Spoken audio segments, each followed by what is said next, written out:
ਤੁਸੀਂ ਸੁਣ ਰਹੇ ਹੋ ਭੁਪਿੰਦਰ ਸਿੰਘ ਰੈਣਾ ਦੇ ਲਿਖੇ ਹੋਏ ਨਾਵਲ ਬੇਨਾਮ ਰਿਸ਼ਤੇ ਦੀ 10ਵੀਂ ਕਿਸ਼ਤ। ਕੜੀ ਜੋੜਨ ਵਾਸਤੇ ਪਹਿਲੀਆਂ 9 ਕਿਸ਼ਤਾਂ ਵੀ ਜ਼ਰੂਰ ਸੁਣੋ।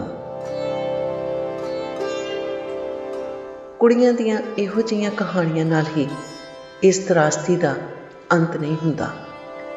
ਕਈ ਜਵਾਨ ਸਿੱਖ ਲੜਕੇ ਵੀ ਗਾਇਬ ਹੋ ਗਏ, ਕਈ ਮਾਰੇ ਗਏ ਤੇ ਕਈ ਝੂਠੇ ਮਾਮਲੇ ਵਿੱਚ ਫਸਾਏ ਗਏ।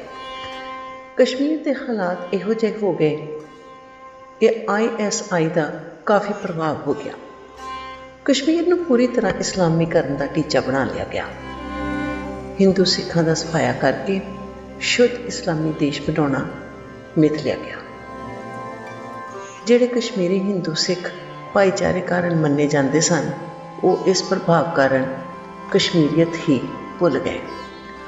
ਉੱਪਰੋਂ ਗੱਲਬਾਤ ਕਰਨ ਵਿੱਚ ਮਿੱਠੇ ਹੀ ਸਨ, ਪਰ ਅੰਦਰ ਜ਼ਹਿਰ ਭਰ ਗਿਆ ਸੀ ਉਹਨਾਂ ਦੇ। ਪਹਿਲੇ ਸਮੇਂ ਇੱਕ ਦੂਜੇ ਦੇ ਖਾਣ ਪੀਣ ਦਾ ਵੱਖਰਾ ਇੰਤਜ਼ਾਮ ਹੁੰਦਾ, ਨੱਚਦੇ ਖੇਡਦੇ, ਮੰਗਾਂ ਪਾਉਂਦੇ ਤੇ ਖੁਸ਼ੀਆਂ ਖਿਲਾਰਦੇ। ਪਰ ਹੁਣ ਸਭ ਕੁਝ ਬਦਲ ਗਿਆ ਸੀ। ਕਦੀ ਕੋਈ ਬਜ਼ੁਰਗ ਕਸ਼ਮੀਰੀ ਮਿਲਦਾ ਤਾਂ ਪੁਰਾਣੇ ਵੇਲੇ ਨੂੰ ਯਾਦ ਕਰਕੇ ਭਾਵੁਕ ਹੋ ਜਾਂਦਾ, ਪਰ ਪਤਾ ਨਹੀਂ ਕਿਹੋ ਜਿਹੀ ਹਵਾ ਚੱਲੀ ਕਿ ਕਸ਼ਮੀਰੀਅਤ ਨੂੰ ਖਤਮ ਹੀ ਕਰ ਗਈ। ਕਿੰਨੇ ਹੀ ਸੰਤ ਤੇ ਸੂਫੀ ਹੋਏ ਹਨ ਕਸ਼ਮੀਰ ਵਿੱਚ, ਜਿਨ੍ਹਾਂ ਵਿੱਚ ਹਿੰਦੂ ਵੀ ਸਨ ਤੇ ਮੁਸਲਮਾਨ ਵੀ, ਜਿਨ੍ਹਾਂ ਨੂੰ ਸਾਰੇ ਧਰਮਾਂ ਦੇ ਲੋਕ ਮੰਨਦੇ ਸਨ ਤੇ ਸਜਦਾ ਵੀ ਕਰਦੇ ਸਨ, ਜਿਨ੍ਹਾਂ ਕਾਰਨ ਪ੍ਰੇਮ, ਪਿਆਰ, ਸਦਭਾਵ ਤੇ ਕਸ਼ਮੀਰੀਅਤ ਦੀ ਨੀਂਹ ਰੱਖੀ ਗਈ। ਦਿਲੋਂ ਕਸ਼ਮੀਰੀ ਬਹੁਤ ਵਧੀਆ ਮਹਿਮਾਨ ਨਵਾਜ਼ ਮੰਨਿਆ ਜਾਂਦਾ ਹੈ, ਪਰ ਵਕਤ ਦੀ ਹਵਾ ਨੇ ਉਸ ਦੀਆਂ ਸਾਰੀਆਂ ਅੱਛਾਈਆਂ ਮਿੱਟੀ ਵਿੱਚ ਮਿਲਾ ਦਿੱਤੀਆਂ ਤੇ ਸੰਸਾਰ ਭਰ ਵਿੱਚ ਆਪਣੀ ਕੱਟੜਵਾਦਤਾ ਕਾਰਨ ਬਦਨਾਮ ਹੋ ਗਿਆ। ਬਾਹਰੋਂ ਜਿਹੜਾ ਪੈਸਾ ਆਉਂਦਾ ਸੀ ਅਲਗਾਵਵਾਦ ਲਈ, ਆਤੰਕਵਾਦ ਨੂੰ ਵਧਾਵਾ ਦੇਣ ਲਈ, ਪੱਥਰਬਾਜ਼ੀ ਕਰਨ ਲਈ, ਉਸ ਪੈਸੇ ਨੇ ਸਦਭਾਵ ਖਤਮ ਕਰ ਦਿੱਤਾ ਤੇ ਪੜੋਸੀ ਦੇਸ਼ ਦੀ ਚਾਲ ਨੇ ਲੋਕਾਂ ਅੰਦਰ ਨਫ਼ਰਤ ਭਰ ਦਿੱਤੀ। ਕਸ਼ਮੀਰੀ ਸਿੱਖ ਵੀ ਡਰ ਤੇ ਸਹਿਮ ਕੇ ਉੱਥੇ ਰਹਿੰਦਾ ਸੀ। ਲਗਭਗ ਸਭ ਜੰਮੂ ਆ ਗਏ ਸਨ, ਆਪਣੇ ਛੋਟੇ-ਮੋਟੇ ਘਰ ਬਣਾ ਲਏ ਸਨ ਤੇ ਠੰਡ ਦੇ ਮੌਸਮ ਵਿੱਚ ਜੰਮੂ ਰਹਿੰਦੇ ਤੇ ਗਰਮੀ ਵਿੱਚ ਆਪਣੇ ਪਿੰਡਾਂ ਥਾਵਾਂ ਨੂੰ ਪਹੁੰਚ ਜਾਂਦੇ, ਖਾਨਾ ਬਦੋਸ਼ਾਂ ਦੀ ਤਰ੍ਹਾਂ। ਕਦੀ ਕਿਸੇ ਸਿੱਖ ਨਾਲ ਵਾਦੀ ਵਿੱਚ ਕੋਈ ਵਾਰਦਾਤ ਹੁੰਦੀ, ਉਸ ਦਾ ਪ੍ਰਭਾਵ ਸਾਰੀ ਹੀ ਕੌਮ 'ਤੇ ਪੈਂਦਾ। ਇੱਕ ਸਿੱਖ ਲੜਕਾ ਜ਼ਿਲ੍ਹਾ ਕੁਪਵਾੜਾ ਵਿੱਚ ਕਾਰੋਬਾਰ ਕਰਦਾ ਸੀ। ਕੁਪਵਾੜਾ ਉੱਤਰੀ ਕਸ਼ਮੀਰ ਦਾ ਅੰਤਮ ਜ਼ਿਲ੍ਹਾ ਹੈ। ਕਾਫੀ ਘੱਟ ਸੰਖਿਆ ਵਿੱਚ ਸਿੱਖਾਂ ਦੀ ਵਸੋਂ ਹੈ ਉੱਥੇ। ਉਸ ਲੜਕੇ ਨੂੰ ਇੱਕ ਮੁਸਲਮਾਨ ਕੁੜੀ ਚਾਹੁਣ ਲੱਗ ਗਈ। ਕਾਰੋਬਾਰ ਦੇ ਸਿਲਸਿਲੇ ਵਿੱਚ ਉਸ ਨੂੰ ਪਿੰਡਾਂ ਵਿੱਚ ਜਾਣਾ ਪੈਂਦਾ ਸੀ। ਉੱਥੇ ਕਿਸੇ ਪਿੰਡ ਵਿੱਚ ਉਹ ਲੜਕੀ ਰਹਿੰਦੀ ਸੀ। ਲੜਕੀ ਪਰੀਆਂ ਤੋਂ ਜ਼ਿਆਦਾ ਸੋਹਣੀ ਤੇ ਹਾਈ ਸਕੂਲ ਤੱਕ ਪੜ੍ਹੀ ਹੋਈ ਸੀ। ਪਤਾ ਨਹੀਂ ਸਰਦਾਰ ਮੁੰਡੇ ਦੀ ਕਿਸ ਅੱਛਾਈ ਨੇ ਉਹਨੂੰ ਪ੍ਰਭਾਵਿਤ ਕੀਤਾ ਤੇ ਉਹ ਦੀਵਾਨੀ ਹੋ ਗਈ। ਪਿਆਰ ਦਾ ਵੀ ਅਜੀਬ ਦੀਵਾਨਾਪਨ ਹੈ। ਮੁੰਡੇ ਦਾ ਉਸ ਪਿੰਡ ਵਿੱਚ ਆਉਣਾ ਜਾਣਾ ਆਮ ਹੋ ਗਿਆ, ਮਿਲਣਾ ਆਮ ਹੋ ਗਿਆ। ਲੜਕਾ ਵੀ ਪਿਆਰ ਵਿੱਚ ਪੈ ਗਿਆ। ਦੋਨਾਂ ਨੇ ਭੱਜ ਜਾਣ ਦੀ ਵਿਉਂਤ ਬਣਾਈ। ਫੜੇ ਜਾਣ ਬਾਅਦ ਕੀ ਹਸ਼ਰ ਹੋਏਗਾ, ਉਸ ਦਾ ਵੀ ਦੋਨਾਂ ਨੂੰ ਅਨੁਮਾਨ ਸੀ। ਖੈਰ, ਦੋਨੋਂ ਭੱਜ ਗਏ ਇੱਕ ਟੈਕਸੀ 'ਤੇ। ਸਭ ਤਰਫ ਖਬਰ ਫੈਲ ਗਈ। ਅੱਗ ਦੀ ਤਰ੍ਹਾਂ ਨਾਕੇ ਲੱਗ ਗਏ ਤੇ ਆਖਰ ਕਾਜ਼ੀ ਘੁੰਡ ਵਿੱਚ ਫੜੇ ਗਏ। ਪਹਿਲੇ ਕੁੱਟ-ਕੁੱਟ ਕੇ ਮੁੰਡੇ ਨੂੰ ਅਧਮਰਾ ਕਰ ਦਿੱਤਾ, ਫਿਰ ਕੁਪਵਾੜੇ ਲੈ ਗਏ। ਹਜ਼ਾਰਾਂ ਮੁਸਲਮਾਨ ਇਕੱਠੇ ਹੋ ਗਏ। ਨਾਰੇ ਤਕਬੀਰ ਤੇ ਨਾਰਿਆਂ ਨਾਲ ਅਸਮਾਨ ਗੂੰਜ ਗਿਆ, ਜਿਵੇਂ ਕੋਈ ਜਿਹਾਦ ਕਰਨ ਦਾ ਸੱਦਾ ਹੋਵੇ, ਜਿਵੇਂ ਸਾਰਾ ਇਸਲਾਮ ਖਤਰੇ ਵਿੱਚ ਪੈ ਗਿਆ ਹੋਵੇ। ਮੌਲਵੀ ਵੀ ਬੁਲਾ ਲਿਆ। ਮੁੰਡੇ ਦੀ ਪੱਗ ਲੀਰੋ ਲੀਰ ਕਰ ਦਿੱਤੀ। मौलवी ने लड़के तो गुस्से नाल पूछा, तेरी हिम्मत कैसे हुई एक मुसलमान लड़की को भगा के ले जाने की? हम एक दूसरे से प्यार करते हैं, मुंडे ने जवाब दिता। लड़की तो भी पूछा, ਜਿਹੜੀ ਸਹਿਮ ਚੁੱਕੀ ਸੀ। 3 ਦਿਨ ਤੋਂ ਉਹ ਖੌਫ ਤੇ ਸਦਮੇ ਵਿੱਚ ਸੀ। ਬੜੀ ਹਿੰਮਤ ਨਾਲ ਉਹ ਸਿੱਖ ਮੁੰਡੇ ਨਾਲ ਭੱਜੀ ਸੀ ਤੇ ਹਿੰਮਤ ਨਾਲ ਹੀ ਉਸਨੇ ਉੱਤਰ ਦਿੱਤਾ, मैं इससे प्यार करती हूँ और शादी करना चाहती हूँ। तुम शादी कर सकते हो, पर तुम्हें इस्लाम कबूल करना पड़ेगा। मैं वैसा नहीं करूँगा, मैं मुसलमान नहीं बन सकता। फिर तुम्हें लड़की को छोड़ना पड़ेगा। हम इसे कैसे संभालेंगे वो हम देख लेंगे। मैं लड़की को छोड़ देता हूँ, पर मज़हब नहीं बदलूँगा। ਇਹ ਸੁਣ ਕੇ ਸਭ ਗੁੱਸੇ ਵਿੱਚ ਆ ਗਏ। ਮੁੰਡੇ ਨੂੰ ਫਿਰ ਤੋਂ ਬਹੁਤ ਕੁੱਟਿਆ ਤੇ ਉਸ ਦੇ ਕੇਸ ਕਤਲ ਕਰ ਦਿੱਤੇ। ਇਹ ਕਸ਼ਮੀਰੀ ਸਮਾਜ ਦਾ ਦੋਗਲਾਪਨ ਸੀ। ਜਦੋਂ ਸਿੱਖਾਂ ਦੀਆਂ ਕੁੜੀਆਂ ਮੁਸਲਮਾਨ ਲੈ ਜਾਂਦੇ, ਉਦੋਂ ਕੋਈ ਇਕੱਠਾ ਨਾ ਹੁੰਦਾ, ਕੋਈ ਕਾਰਵਾਈ ਨਹੀਂ ਹੁੰਦੀ। ਉਸ ਕਰਮ ਨੂੰ ਸਵਾਬ ਯਾਨੀ ਕਿ ਪੁੰਨ ਕਹਿੰਦੇ ਤੇ ਦੂਸਰੇ ਧਰਮ ਦੀ ਔਰਤ ਨੂੰ ਇਸਲਾਮ ਵਿੱਚ ਸ਼ਾਮਲ ਕਰ ਲਿਆ ਜਾਂਦਾ। ਪਰ ਜਿੱਥੇ ਆਪਣੀ ਲੜਕੀ ਦਾ ਸਵਾਲ ਹੁੰਦਾ, ਉੱਥੇ ਧਰਮ ਬਦਲਣ ਦੀ ਸ਼ਰਤ ਰੱਖੀ ਜਾਂਦੀ। ਉੱਥੇ ਇਸਲਾਮ ਖਤਰੇ ਵਿੱਚ ਆ ਜਾਂਦਾ। ਇਸ ਵਿੱਚ ਧਰਮ ਘੱਟ ਤੇ ਜਨੂਨ ਜ਼ਿਆਦਾ ਹੁੰਦਾ। ਨਫ਼ਰਤ ਦੀ ਅੱਗ ਨੂੰ ਹੋਰ ਹਵਾ ਮਿਲਦੀ, ਸਮਾਜ ਵਿੱਚ ਹੋਰ ਦੂਰੀ ਵੱਧਦੀ, ਅਲਗਾਵਵਾਦ ਦੀਆਂ ਜੜ੍ਹਾਂ ਹੋਰ ਪੱਕੀਆਂ ਹੁੰਦੀਆਂ। ਕਸ਼ਮੀਰ ਵਿੱਚ ਇਹੋ ਜਿਹੀਆਂ ਘਟਨਾਵਾਂ ਤੋਂ ਅਣਜਾਣ ਦੂਰ ਬੈਠਾ ਬਲਬੀਰ ਸਿੰਘ ਉਰਫ ਬਬਲੂ ਆਪਣੇ ਹੀ ਕੰਮ ਵਿੱਚ ਰੁੱਝਿਆ ਹੋਇਆ ਸੀ। ਉਹਦੇ ਪਿਤਾ ਵੀ ਪੂਰੇ ਹੋ ਗਏ ਸਨ ਤੇ ਉਹ ਆਪਣੀ ਆਤਮਾ ਦੀ ਜੱਦੋ-ਜਹਿਦ ਨਾਲ ਜੂਝ ਰਿਹਾ ਸੀ। ਪ੍ਰੀਤੀ ਆਪਣੀ ਲਾਜ ਧਰਮ ਤੋਂ ਬਹੁਤ ਦੂਰ ਨਿਕਲ ਗਈ। ਉਸ ਨੂੰ ਪਤੀ ਦੀ ਭਾਵਨਾ ਨਾਲ ਕੋਈ ਸਰੋਕਾਰ ਨਹੀਂ ਸੀ। ਫਿਆਜ਼ ਅਕਸਰ ਉੱਥੇ ਆਉਂਦਾ ਤੇ ਹੁਣ ਢਾਬੇ ਪਿੱਛੇ ਬਣੇ ਉਸ ਦੇ 2 ਕਮਰਿਆਂ ਦੇ ਸੈੱਟ ਵਿੱਚ ਹੀ ਰਹਿੰਦਾ। ਬੇਸ਼ਰਮੀ ਨਾਲ ਪ੍ਰੀਤੀ ਦੀ ਸ਼ੈਅ ਤੇ ਉਸ ਦੇ ਕਮਰੇ ਵਿੱਚ ਹੀ ਸੌਂਦਾ। ਬੇਸ਼ਰਮੀ ਦੀ ਹੱਦ ਦੋਨੋਂ ਹੀ ਪਾਰ ਕਰ ਚੁੱਕੇ ਸਨ। ਬਲਬੀਰ ਵਿਹੜੇ ਵਿੱਚ ਪਿਆ ਰਹਿੰਦਾ ਤੇ ਉਸ ਦੀ ਬੀਵੀ ਆਪਣੇ ਆਸ਼ਿਕ ਨਾਲ ਕਮਰੇ ਵਿੱਚ ਸੁੱਤੀ ਰਹਿੰਦੀ, ਜਿਵੇਂ ਫਿਆਜ਼ ਦੀ ਹੀ ਬੀਵੀ ਹੋਵੇ। ਪਤਨੀ ਦੇ ਇਹੋ ਜਿਹੇ ਵਿਹਾਰ ਨੇ ਬਲਬੀਰ ਨੂੰ ਸ਼ਰਾਬੀ ਬਣਾ ਦਿੱਤਾ ਸੀ। ਸਵੇਰ ਤੋਂ ਹੀ ਸ਼ਰਾਬ ਪੀਣੀ ਸ਼ੁਰੂ ਕਰ ਲੈਂਦਾ, ਨੌਕਰਾਂ 'ਤੇ ਖਿੱਚਦਾ, ਗੁੱਸਾ ਕਰਦਾ, ਗਾਲਾਂ ਕੱਢਦਾ। ਇੱਕ ਦਿਨ ਰਸੋਈਏ ਨੇ ਪੁੱਛ ਹੀ ਲਿਆ, ਸਰਦਾਰ ਜੀ ਕੀ ਹੋ ਗਿਆ ਹੈ ਤੁਹਾਨੂੰ? ਤੁਸੀਂ ਤੇ ਬਹੁਤ ਚੰਗੇ ਸੀ, ਸਾਰੇ ਕੰਮ ਕਰਨ ਵਾਲਿਆਂ ਨਾਲ ਪਿਆਰ ਕਰਦੇ ਸੀ। ਕਿੱਥੇ ਚਲਾ ਗਿਆ ਤੁਹਾਡਾ ਪਿਆਰ ਤੇ ਵਰਤਾਓ? ਘਰ ਦੀ ਕੋਈ ਪਰੇਸ਼ਾਨੀ ਹੈ ਕੀ? ਹੁਣ ਤੇ ਮਾਲਕਨ ਵੀ ਠੀਕ ਤਰ੍ਹਾਂ ਨਹੀਂ ਬੋਲਦੀ। ਕੁਝ ਨਹੀਂ ਹੈ ਸ਼ਮਸ਼ੇਰ ਸਿੰਘ, ਸਭ ਠੀਕ ਠਾਕ ਹੈ, ਜਵਾਬ ਦੇ ਕੇ ਕਿਸੇ ਕੰਮ ਵਿੱਚ ਰੁੱਝ ਗਿਆ ਬਬਲੂ। ਜਦੋਂ ਫਿਆਜ਼ ਨੇ ਨੰਦੇੜ ਆਉਣਾ ਸ਼ੁਰੂ ਕੀਤਾ, ਹਰ 15 ਦਿਨ ਬਾਅਦ ਆ ਜਾਂਦਾ ਤੇ ਹਰ ਵਾਰੀ 1 ਦਿਨ ਵਾਸਤੇ ਜਾਂ 2 ਦਿਨ ਉੱਥੇ ਰਹਿੰਦਾ। ਪ੍ਰੀਤੀ ਉਹਨੂੰ ਮਿਲਣ ਜਾਂਦੀ ਤੇ ਬਲਬੀਰ ਵੇਖਦਾ ਹੀ ਰਹਿੰਦਾ। ਆਪਣੀ ਮਰਜ਼ੀ ਨਾਲ ਘਰ ਪਰਤਦੀ। ਇੱਕ ਦਿਨ ਬਲਬੀਰ ਨੇ ਕਹਿ ਦਿੱਤਾ, ਤੂੰ ਇੱਥੇ ਹੀ ਉਸ ਨੂੰ ਰੱਖ ਲਿਆ ਕਰ, ਜੋ ਤੂੰ ਉੱਥੇ ਕਰਦੀ ਹੈ ਇੱਥੇ ਹੀ ਕਰ ਲਿਆ ਕਰ। ਪ੍ਰੀਤੀ ਝੇਂਪ ਗਈ ਤੇ ਬੋਲੀ, ਕੀ ਮਤਲਬ ਹੈ ਤੇਰਾ? ਮਤਲਬ ਤੂੰ ਵੀ ਸਮਝਦੀ ਹੈ ਤੇ ਮੈਂ ਵੀ ਸਮਝਦਾ ਹਾਂ। ਤੂੰ ਉੱਥੇ ਰੱਖੜੀ ਬੰਨ੍ਹਣ ਨਹੀਂ ਜਾਂਦੀ ਉਸ ਹਰਾਮਜ਼ਾਦੇ ਨੂੰ।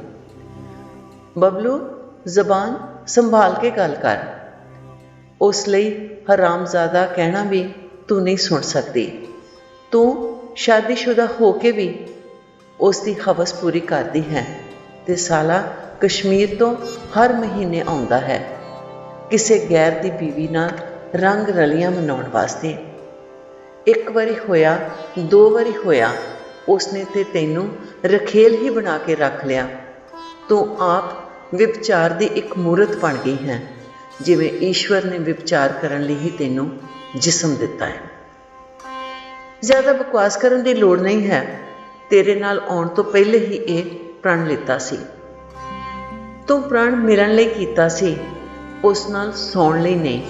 ਬਲਬੀਰ ਦੀ ਆਵਾਜ਼ ਉੱਚੀ ਹੋ ਗਈ। ਇਹ ਮੇਰੀ ਮਰਜ਼ੀ ਹੈ। ਮੈਨੂੰ ਉਸ ਦੇ ਕੋਲ ਸੌਣ ਲਈ ਹੀ ਮੇਰੀ ਆਤਮਾ ਸ਼ਾਂਤ ਹੁੰਦੀ ਹੈ। ਪ੍ਰੀਤੀ ਨਿਤੜਕ ਹੋ ਰਹੀ ਸੀ। ਰੱਬ ਤੋਂ ਖੌਫ ਖਾ, ਤੇਰੀਆਂ ਕਰਤੂਤਾਂ ਉਹ ਵੇਖਦਾ ਹੈ। ਇਹੋ ਜਿਹੀ ਮੌਤ ਮਰੇਗੀ ਕਿ ਤੈਨੂੰ ਕੋਈ ਪਾਣੀ ਦਾ ਘੁੱਟ ਵੀ ਨਹੀਂ ਪੁੱਛਣ ਵਾਲਾ ਹੋਵੇਗਾ। ਇੰਨੀ ਜ਼ਲੀਲ ਹੋ ਜਾਏਗੀ ਕਿ ਤੇਰੇ ਤੇ ਕੋਈ ਥੁੱਕੇਗਾ ਵੀ ਨਹੀਂ। ਰਹਿਣ ਦੇ, ਤੂੰ ਆਪਣੀ ਖੈਰ ਕਰ। ਤੇ ਆਪਣੇ ਕਮਰੇ ਅੰਦਰ ਚਲੀ ਗਈ। 2-3 ਦਿਨ ਦੋਨਾਂ ਵਿੱਚ ਕੋਈ ਗੱਲਬਾਤ ਨਹੀਂ ਹੋਈ। ਫਿਰ ਫਿਆਜ਼ ਆ ਗਿਆ ਢਾਬੇ 'ਤੇ ਹੀ। ਉਹਨਾਂ ਦਿਨਾਂ ਵਿੱਚ ਕਿਹੜੇ ਮੋਬਾਈਲ ਜਾਂ ਫੋਨ ਹੁੰਦੇ ਸਨ। ਆਮਣੇ ਸਾਹਮਣੇ ਹੀ ਮਿਲਣਾ ਪੈਂਦਾ ਸੀ। ਬਲਬੀਰ ਬਾਹਰ ਹੀ ਬੈਠਾ ਸੀ ਢਾਬੇ 'ਤੇ ਫਿਆਜ਼ ਨੂੰ ਉਸਨੇ ਕਿਹਾ, ਅੰਦਰ ही चले जाओ, वहीं मिल लो, तुम्हारा इंतज़ार कर रही है। अंदर जाऊं?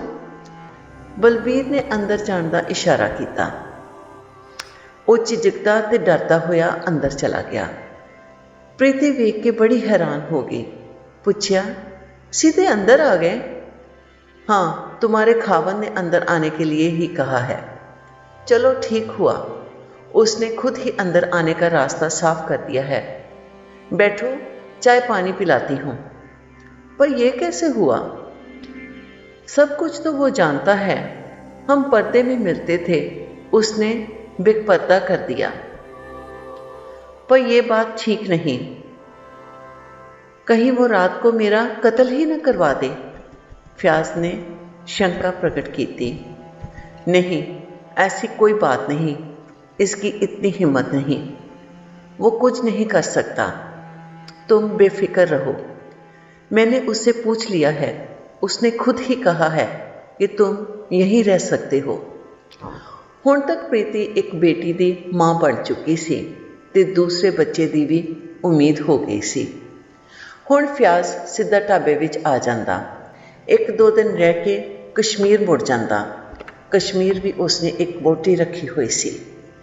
इस तरह वो भी दूरी जिंदगी जींदा सी। पर प्रीति ते नीचता दियां सारियां हद्दां पार कर चुकी सी। हैरानी सी कि इहो जिहियां इस्त्रियां खुले आम पति की मौजूदगी विच दूसरे मर्द नाल संबंध रखदियां हन ते वो भी पति उत्ते अपनी मर्जी ठोक के, बिना किसी भै दे, बिना किसी लोक लाज दे।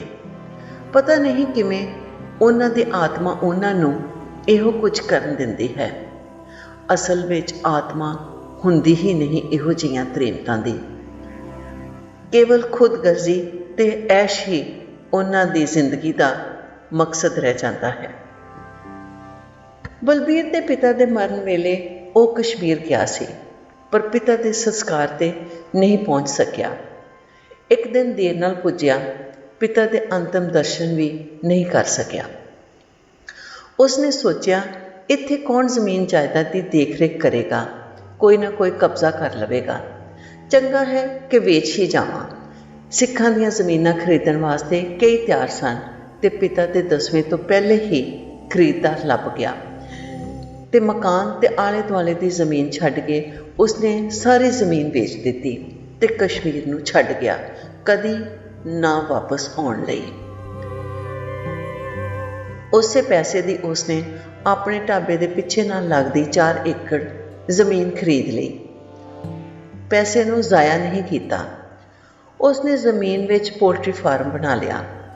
कुछ गावां मੱਝਾਂ रख के डेयरी फार्म भी खोल लिया।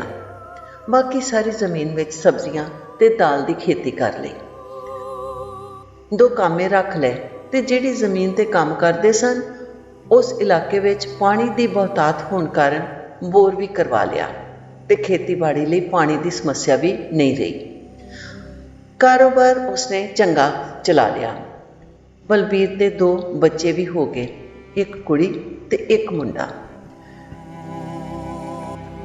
कुड़ी का नाम प्रीति ने कुसम ते मुंडे का नाम अर्श। बड़े दुलारा नाल ते चाह नाल उन्हां दी परवरिश की। दोवें 4 साल ते 5 साल दे सन। कुड़ी भरा तो 1 साल वड्डी सी। दोनों नूं स्कूल विच दाखल करवाया। स्कूल कोई 8 या 10 किलोमीटर दूरी ते सी। सवेरे बबलू मोटरसाइकिल ते बच्चों नूं छड्डण जांदा ते छुट्टी वेले आप जाके लिआउंदा। ਇਹ उसका नितनेम बन गया सी। बच्चे खुश सन, प्रीति भी खुश सी ते हुण फ्याज दा आउणा जाना भी घट गया सी। बलबीर आप भी आम वांग हो गया सी। बच्चों के कारण चिड़चिड़ापन घट गया सी। काम वध गया सी, जिम्मेवारी भी वध गई सी ते मेहनत भी वध गई सी। ढाबा भी काफ़ी चलदा सी ते मशहूर भी काफ़ी सी। हुण बसां भी रुकदियां सन। ट्रकों वास्ते खुली थां सी। ਪੰਜਾਬ, ਕਸ਼ਮੀਰ, ਹਿਮਾਚਲ ਤੇ ਹੋਰ ਉੱਤਰੀ ਭਾਰਤ ਤੋਂ ਆਉਣ ਵਾਲੇ ਲਗਭਗ ਸਾਰੇ ਹੀ ਉਸ ਦੇ ਗਾਹਕ ਸਨ। ਉੱਥੇ ਹੀ ਆਉਂਦੇ ਜਾਂਦੇ, ਨਹਾਉਂਦੇ ਧੋਂਦੇ, ਆਰਾਮ ਕਰਦੇ ਤੇ ਖਾ ਪੀ ਕੇ ਆਪਣੇ ਪੜਾਅ ਵੱਲ ਵੱਧ ਜਾਂਦੇ। ਕੰਮ ਬਹੁਤ ਹੋਣ ਕਾਰਨ ਪ੍ਰੀਤੀ ਫਿਰ ਬਾਹਰ ਕਾਊਂਟਰ 'ਤੇ ਬੈਠਦੀ, ਢਾਬੇ ਦੇ ਸਾਰੇ ਕੰਮ ਨੌਕਰਾਂ ਤੋਂ ਕਰਵਾਉਂਦੀ। ਉਸ ਦੇ ਢਾਬੇ ਨੂੰ ਵੇਖ ਕੇ ਇੱਕ ਦੋ ਹੋਰ ਢਾਬੇ ਵੀ ਖੁੱਲ੍ਹ ਗਏ। ਸ਼ਹਿਰੋਂ ਜ਼ਿਆਦਾ ਦੂਰ ਨਾ ਹੋਣ ਕਾਰਨ ਕਈਆਂ ਹੋਰ ਲੋਕਾਂ ਨੇ ਵੀ ਜ਼ਮੀਨਾਂ ਖਰੀਦੀਆਂ। ਕਿਸੇ ਨੇ ਗੋਦਾਮ ਬਣਾ ਲਿਆ, ਕਿਸੇ ਨੇ ਗੱਡੀਆਂ ਦੀ ਵਰਕਸ਼ਾਪ ਬਣਾ ਲਈ। ਮਤਲਬ ਇਹ ਕਿ ਬਲਬੀਰ ਦੇ ਢਾਬਾ ਬਣਾਉਣ ਤੋਂ ਬਾਅਦ ਉਸ ਇਲਾਕੇ ਵਿੱਚ ਰੌਣਕ ਹੋ ਗਈ। ਪਹਿਲੇ ਤਾਂ ਕੋਈ ਆਸ-ਪਾਸ ਬੰਦਾ ਵੀ ਵੇਖਣ ਨੂੰ ਨਹੀਂ ਸੀ ਮਿਲਦਾ। ਬਲਬੀਰ ਦੀ ਸੋਚ ਤੇ ਕੋਸ਼ਿਸ਼ ਨੇ ਉਸ ਨੂੰ ਫਲ ਦਿੱਤਾ ਤੇ ਸਫਲ ਕੀਤਾ। ਉਸ ਦੀ ਸਫਲਤਾ 'ਤੇ ਪ੍ਰੀਤੀ ਵੀ ਖੁਸ਼ ਸੀ। ਹੁਣ ਉਸਨੇ ਕਾਊਂਟਰ 'ਤੇ ਬੈਠਣ ਵਾਲਾ ਇੱਕ ਹੋਰ ਬੰਦਾ ਵੀ ਰੱਖ ਲਿਆ ਸੀ, ਜਿਸ ਕੋਲੋਂ ਪ੍ਰੀਤੀ ਹਿਸਾਬ ਲੈਂਦੀ ਤੇ ਸਾਂਭਦੀ। ਸ਼ਾਮ ਵੇਲੇ ਬਲਬੀਰ ਆਪਣੇ ਬੱਚਿਆਂ ਨਾਲ ਸਮਾਂ ਬਤੀਤ ਕਰਦਾ, ਉਹਨਾਂ ਨੂੰ ਪੜ੍ਹਾਉਂਦਾ, ਸਕੂਲ ਦਾ ਕੰਮ ਕਰਾਉਂਦਾ ਤੇ ਖੇਡਦਾ। ਜਦੋਂ ਵੀ ਸ਼ਹਿਰ ਜਾਂਦਾ ਢੇਰ ਸਾਰੇ ਖਿਡੌਣੇ ਲਿਆਉਂਦਾ ਤੇ ਬੱਚਿਆਂ ਨੂੰ ਖਿਡੌਣਿਆਂ ਨਾਲ ਖੇਡਦੇ ਵੇਖ ਕੇ ਖੁਸ਼ ਹੁੰਦਾ। ਉਸ ਦੀ ਇੱਛਾ ਸੀ ਕਿ ਉਸ ਦੇ ਬੱਚੇ ਸ਼ਹਿਜ਼ਾਦਿਆਂ ਵਾਂਗੂ ਜ਼ਿੰਦਗੀ ਗੁਜ਼ਾਰਨ, ਕਿਸੇ ਚੀਜ਼ ਦੀ ਘਾਟ ਨਾ ਰਵੇ, ਵੱਧ ਤੋਂ ਵੱਧ ਪੜ੍ਹ ਕੇ ਕੁਝ ਬਣ ਜਾਣ। ਉਸ ਨੂੰ ਆਪਣੇ ਬਚਪਨ ਦਾ ਵਕਤ ਯਾਦ ਸੀ, ਕਿਵੇਂ ਮਾਂ ਤੋਂ ਬਿਨਾਂ ਉਸਨੇ ਆਪਣਾ ਬਚਪਨ ਮਤਰੇਈ ਮਾਂ ਨਾਲ ਬਤੀਤ ਕੀਤਾ ਸੀ। ਪਿਤਾ ਸਵੇਰੇ ਤਿਆਰ ਕਰਕੇ ਸਕੂਲ ਭੇਜ ਦਿੰਦਾ, ਕਦੀ ਬਰਾਤ ਦੀ ਬਚੀ ਹੋਈ ਰੋਟੀ ਖਾ ਕੇ ਸਕੂਲ ਜਾਣਾ ਪੈਂਦਾ, ਕਦੀ ਵਾਲਾਂ ਵਿੱਚ ਕੰਘੀ ਹੁੰਦੀ ਤੇ ਕਦੀ ਨਾ ਹੁੰਦੀ, ਤੇ ਸਕੂਲ ਦੀ ਟੀਚਰ ਕੰਘੀ ਕਰਕੇ ਜੂੜਾ ਕਰ ਦਿੰਦੀ। ਕਿੰਨੀ ਮੁਸੀਬਤ ਵਿੱਚ ਉਹ 10 ਜਮਾਤਾਂ ਪੜ੍ਹ ਸਕਿਆ ਸੀ। ਉਹ ਆਪਣੇ ਪਿਤਾ ਦਾ ਬਹੁਤ ਧੰਨਵਾਦੀ ਸੀ, ਜਿਨ੍ਹਾਂ ਨੇ ਆਪਣੇ ਬੇਟੇ ਦੇ ਸੁੱਖ ਕਾਰਨ ਪੁੱਤਰ ਦਾ ਸਾਰਾ ਕੰਮ ਆਪ ਕੀਤਾ ਤੇ ਪੁੱਤਰ ਨੂੰ ਪੜ੍ਹਾਇਆ। ਪਤਨੀ ਦੇ ਗੁਜ਼ਰ ਜਾਣ ਤੋਂ ਬਾਅਦ ਬਚਪਨ ਯਾਦ ਕਰਕੇ ਕਈ ਵਾਰੀ ਬਲਬੀਰ ਦੀਆਂ ਅੱਖਾਂ ਨਮ ਹੋ ਜਾਂਦੀਆਂ ਤੇ ਘੁੱਟ ਕੇ ਉਹ ਆਪਣੇ ਬੱਚਿਆਂ ਨੂੰ ਸੀਨੇ ਨਾਲ ਲਾ ਲੈਂਦਾ ਤੇ ਬਹੁਤ ਪਿਆਰ ਕਰਦਾ। ਉਹ ਕਦੇ ਵੀ ਨਹੀਂ ਸੋਚ ਸਕਦਾ ਸੀ ਕਿ ਉਸ ਦੇ ਬੱਚਿਆਂ 'ਤੇ ਕਦੀ ਇਹੋ ਜਿਹਾ ਸਮਾਂ ਆਵੇ। ਪ੍ਰੀਤੀ ਬੱਚਿਆਂ ਦੇ ਨਾਲ ਬਲਬੀਰ ਦਾ ਇੰਨਾ ਪਿਆਰ ਤੇ ਬੱਚਿਆਂ ਦਾ ਇੰਨਾ ਖਿਆਲ ਕਰਨ 'ਤੇ ਮੁਸਕਰਾ ਦਿੰਦੀ ਤੇ ਕਹਿੰਦੀ, ਜਾਪਦਾ ਹੈ ਕਿ ਤੂੰ ਇਹਨਾਂ ਦੀ ਮਾਂ ਵੀ ਹੈ ਤੇ ਪਿਓ ਵੀ।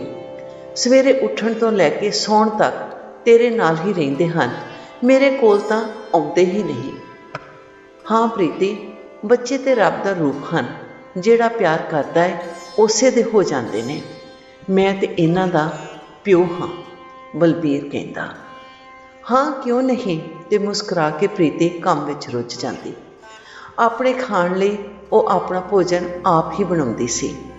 ਢਾਬੇ ਤੋਂ ਕਦੇ ਕੋਈ ਸਬਜ਼ੀ ਮੰਗਾ ਲੈਂਦੀ ਜਿਹੜੀ ਸੁਆਦੀ ਬਣੀ ਹੁੰਦੀ। ਬੱਚਿਆਂ ਦੇ ਸੌਣ ਪਿੱਛੋਂ ਬਲਬੀਰ ਸ਼ਰਾਬ ਪੀਂਦਾ। ਬੱਚਿਆਂ ਦੇ ਥੋੜ੍ਹਾ ਸਮਝਦਾਰ ਹੋਣ 'ਤੇ ਬਲਬੀਰ ਨੇ ਦਿਨੇ ਸ਼ਰਾਬ ਪੀਣੀ ਛੱਡ ਦਿੱਤੀ ਸੀ।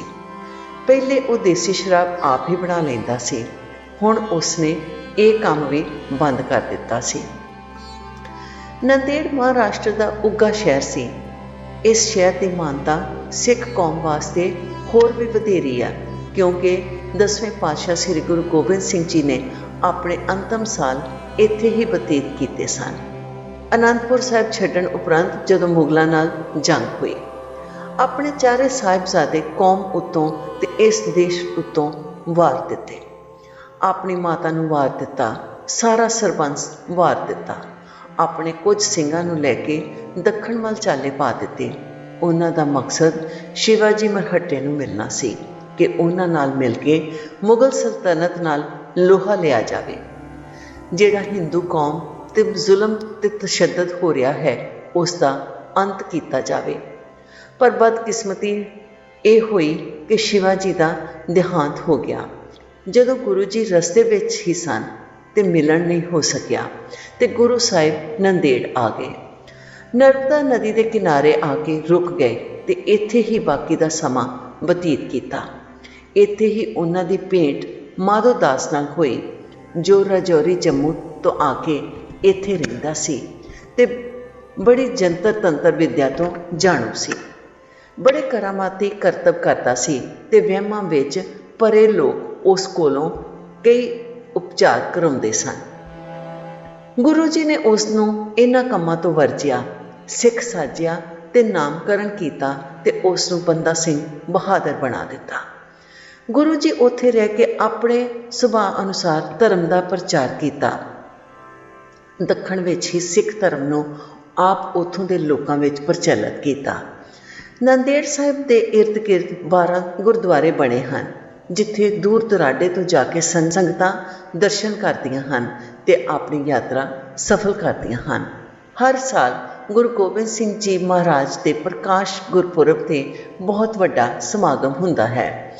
ਦੇਸ਼ ਵਿਦੇਸ਼ ਤੋਂ ਸਿੱਖ ਸ਼ਰਧਾਲੂ ਆਉਂਦੇ ਹਨ ਤੇ ਮਹਾਰਾਜ ਦੀਆਂ ਖੁਸ਼ੀਆਂ ਪ੍ਰਾਪਤ ਕਰਦੇ ਹਨ। ਪੂਰੇ ਸ਼ਹਿਰ ਵਿੱਚ ਗਹਿਮਾ ਗਹਿਮੀ ਹੁੰਦੀ ਹੈ, ਕਿਤੇ ਤਿਲ ਸੁੱਟਣ ਦੀ ਥਾਂ ਨਹੀਂ ਹੁੰਦੀ। ਸਤਨਾਮ ਵਾਹਿਗੁਰੂ ਸ਼ਬਦ ਕੀਰਤਨ ਸਾਰੇ ਵਾਤਾਵਰਣ ਵਿੱਚ ਗੂੰਜਦਾ ਹੈ ਤੇ ਅਲੌਕਿਕ ਦਿਸ਼ ਸ਼ਹਿਰ ਨੂੰ ਸਵਰਗ ਬਣਾ ਦਿੰਦਾ ਹੈ। ਇਹਨਾਂ ਦਿਨਾਂ ਵਿੱਚ ਬਲਬੀਰ ਦੇ ਢਾਬੇ ਦਾ ਕੰਮਕਾਜ ਹੋਰ ਵੀ ਵੱਧ ਜਾਂਦਾ। ਹਰ ਸਾਲ ਦੀ ਤਰ੍ਹਾਂ ਇਸ ਸਾਲ ਵੀ ਯਾਤਰਾ ਬੱਸ ਕਸ਼ਮੀਰ ਤੋਂ ਆਈ ਸੀ। ਕੁਝ ਯਾਤਰੀ ਬਾਰਾਮੂਲੇ ਤੋਂ ਵੀ ਆਏ ਸਨ। ਉਹਨਾਂ ਵਿੱਚ ਇੱਕ ਯਾਤਰੀ ਬਲਬੀਰ ਦੇ ਬਚਪਨ ਦਾ ਮਿੱਤਰ ਸੀ। ਇਕੱਠੇ ਪੜ੍ਹੇ ਸਨ। ਜਦੋਂ ਬਲਬੀਰ ਦਾ ਵਿਆਹ ਪ੍ਰੀਤੀ ਨਾਲ ਹੋਇਆ ਸੀ, ਉਹ ਵੀ ਸ਼ਾਮਲ ਸੀ ਤੇ ਬਲਬੀਰ ਦੀ ਕਹਾਣੀ ਦਾ ਜਾਣੂ ਸੀ। ਆਪਣੀ ਪਤਨੀ ਤੇ ਬੱਚਿਆਂ ਨਾਲ ਨੰਦੇੜ ਸਾਹਿਬ ਦੇ ਦਰਸ਼ਨ ਕਰਨ ਆਇਆ। ਕਿਸੇ ਤੋਂ ਬਲਬੀਰ ਦਾ ਪਤਾ ਵੀ ਲੈ ਕੇ ਆਇਆ ਸੀ ਤੇ ਮਿਲ ਕੇ ਜਾਣ ਦਾ ਨਿਸ਼ਚੇ ਕਰਕੇ ਆਇਆ ਸੀ। ਬਲਬੀਰ ਦਾ ਇਹ ਮਿੱਤਰ ਸੁਰਿੰਦਰ ਸੀ।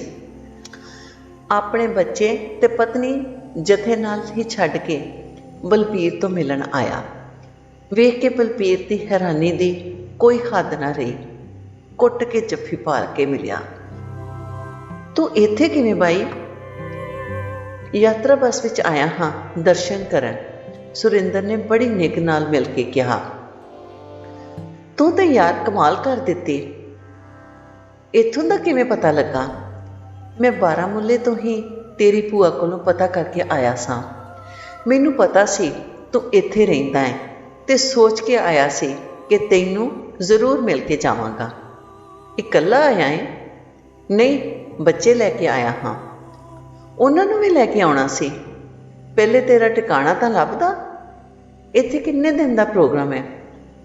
5-6 ਦਿਨ ਰਹਾਂਗੇ। ਫਿਰ ਬੱਚੇ ਤੇ ਭਰਜਾਈ ਨੂੰ ਲੈ ਕੇ ਇੱਥੇ ਆ ਜਾ, ਮੇਰੇ ਕੋਲ ਹੀ ਰਹਿ। ਤੂੰ ਤੇ ਸੁਰਿੰਦਰ ਕਮਾਲ ਕਰ ਦਿੱਤੀ। ਮੈਂ 8 ਸਾਲਾਂ ਤੋਂ ਇੱਥੇ ਹਾਂ।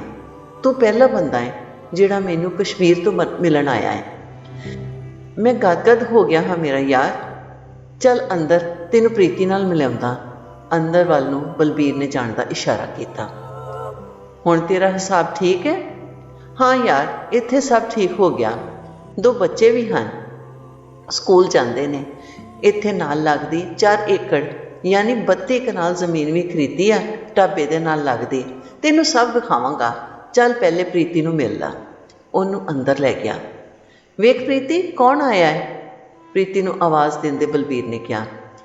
ਪ੍ਰੀਤੀ ਕਮਰੇ 'ਚੋਂ ਬਾਹਰ ਆਈ, ਸਤਿ ਸ੍ਰੀ ਅਕਾਲ ਬੁਲਾਈ ਤੇ ਬਲਬੀਰ ਨੇ ਕਿਹਾ, ਇਹ ਸੁਰਿੰਦਰ ਆ, ਮੇਰੇ ਬਚਪਨ ਦਾ ਦੋਸਤ। ਅਸੀਂ ਇਕੱਠੇ ਪੜ੍ਹੇ ਹਾਂ। ਜਦੋਂ ਸਾਡਾ ਵਿਆਹ ਹੋਇਆ ਸੀ, ਇਹ ਵੀ ਬਰਾਤੀ ਸੀ। ਅੱਛਾ, ਪਰ ਮੈਂ ਕਦੀ ਪਹਿਲੇ ਇਹਨਾਂ ਨੂੰ ਨਹੀਂ ਵੇਖਿਆ।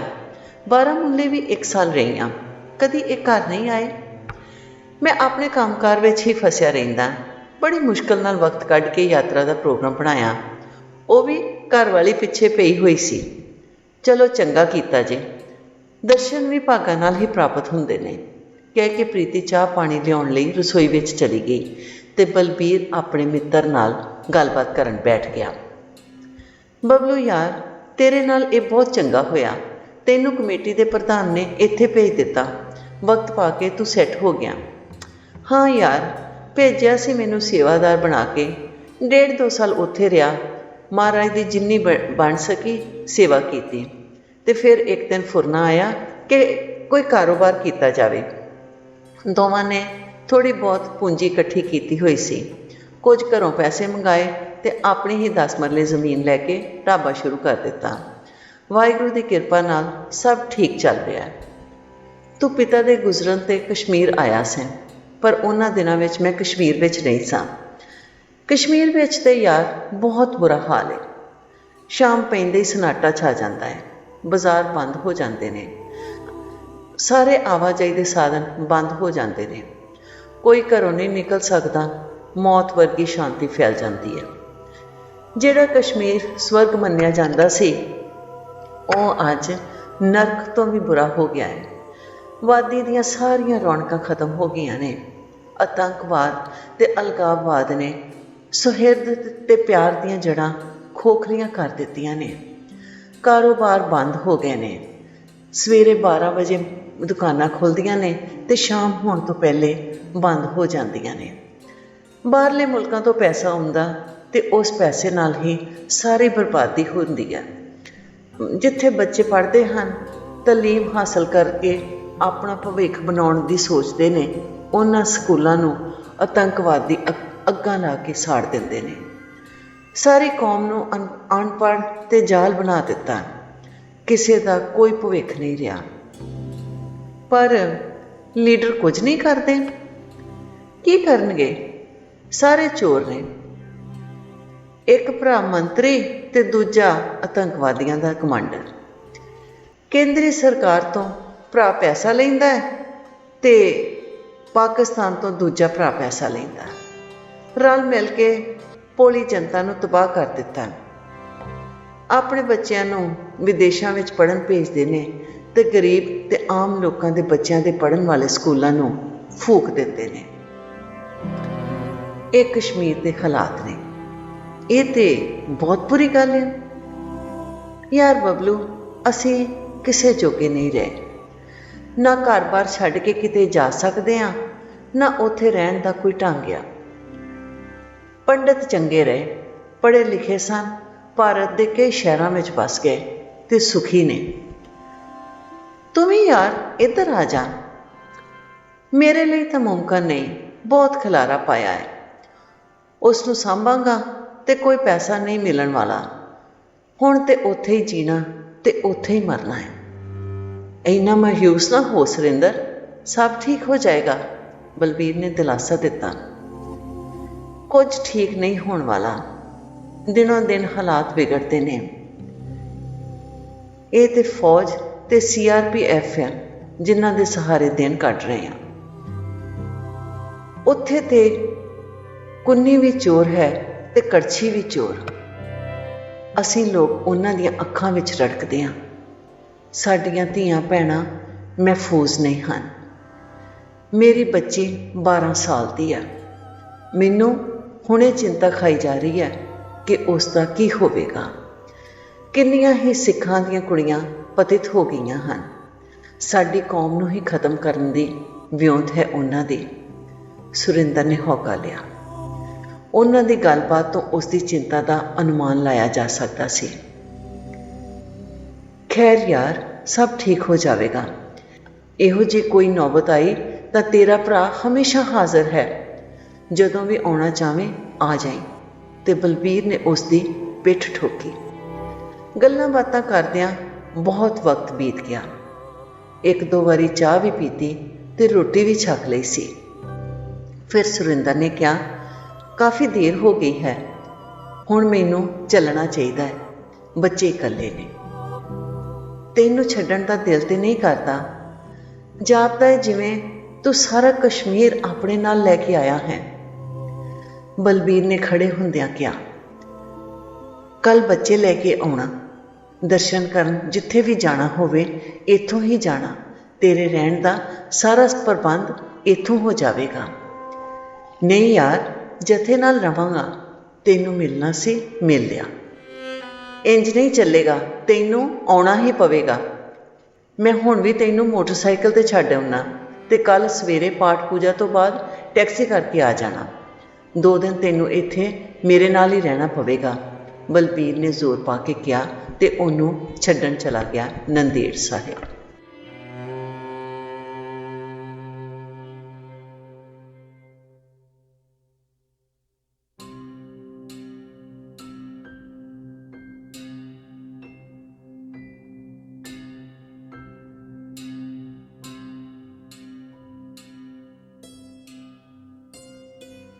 ਇਸ ਹੀ ਕਿਸ਼ਤ ਨੰਬਰ 10ਵੀਂ ਤੇ 11ਵੀਂ ਲੈ ਕੇ ਬਹੁਤ ਜਲਦੀ ਹਾਜ਼ਰ ਹੋਵਾਂਗੇ। ਤੇ ਜੇ ਤੁਸੀਂ ਹਾਲੇ ਤੱਕ ਇਸ ਚੈਨਲ ਨੂੰ ਸਬਸਕ੍ਰਾਈਬ ਨਹੀਂ ਕੀਤਾ, ਪਲੀਜ਼ ਇਸ ਨੂੰ ਜਲਦੀ ਸਬਸਕ੍ਰਾਈਬ ਕਰ ਲਓ ਤਾਂ ਕਿ ਤੁਹਾਨੂੰ ਸਾਰੀਆਂ ਕਿਸ਼ਤਾਂ ਆਉਣ ਵਾਲੇ ਨੋਵਲਸ ਦੀਆਂ ਵੀ ਸੁਣਨ ਨੂੰ ਮਿਲ ਸਕਣ। ਬਹੁਤ ਬਹੁਤ ਧੰਨਵਾਦ।